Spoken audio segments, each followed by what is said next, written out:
All right, my friends, Brian with VetteSource here, back in the hot box, where today I'm going to take a quick look at an interesting engine that I just acquired that I really, even though I kind of knew instinctively these were used for this purpose, I'd never actually run across one of these. So, of course, if you're familiar with what you're looking at, this is a small block Chevy, first generation. You can tell by the oil fill neck and breather right there, because there is no real active PCV system normally on these engines.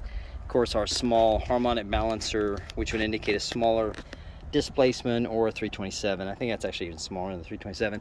This is actually a 283 Chevy 1959 engine that normally you would find in a Corvette or something like that.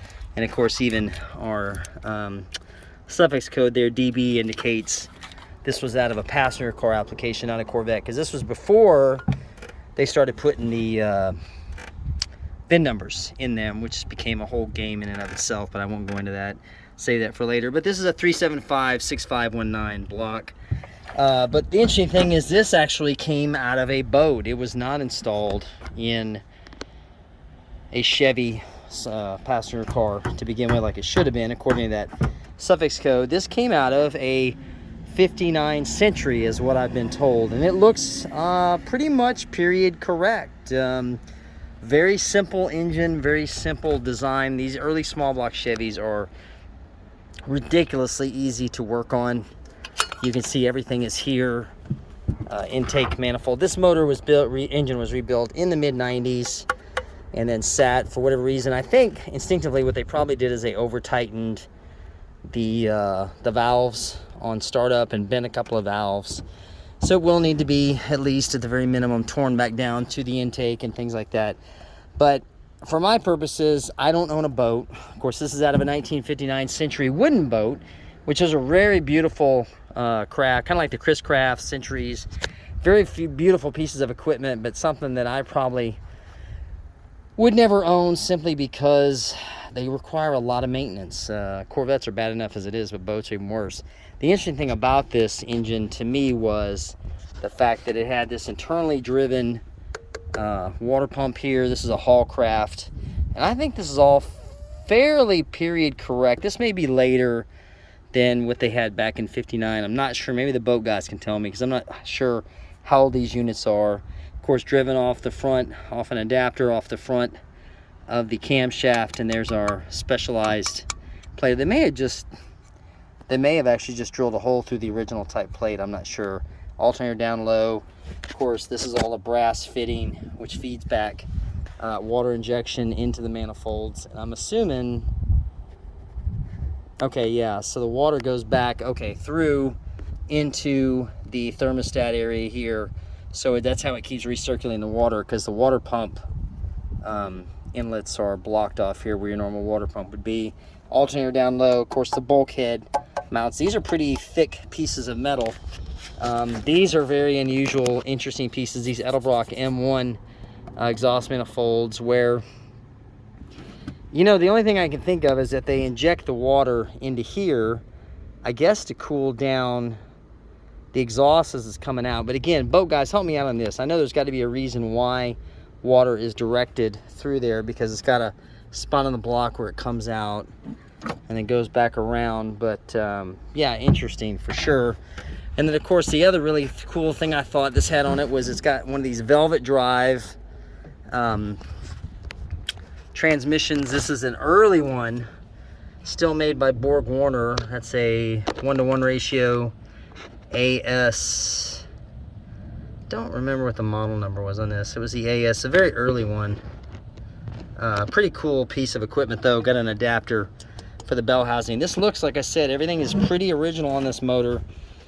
For my purposes, I don't own a boat, so wouldn't put it in there. I do like the way, I find it interesting the way they canter this, or tilt this forward, the carburetor, to go ahead and I guess that's a way to, the boat's sitting low in the back. I guess you'd want the fuel to be able to come through the front without starting the cylinders again. I'm not quite sure how they did this. Interesting thing is this is a 600 double pumper on this, which on a 283, I'm not sure how that works out. Then we've got the, oh, look at that. We've even got the original Bakelite Delco Remy distributor cap on here. That's pretty cool. And then we've got, I saw something else on this that was interesting, because this is a freshly rebuilt back in the mid 90s, but again, it's gonna have to all be torn apart. Oh yeah, it's even got that oil pan. It's very specifically for a boat motor. So really cool piece of equipment. You'll notice these early motors even have screws versus bolts to go down. They've actually got their correct, that's the AP head mark. I'm not sure if that's correct for 59, but I'm pretty sure it might be the old style coil. But again, because it's sat in that wet environment, you know, a lot of the boat stuff gets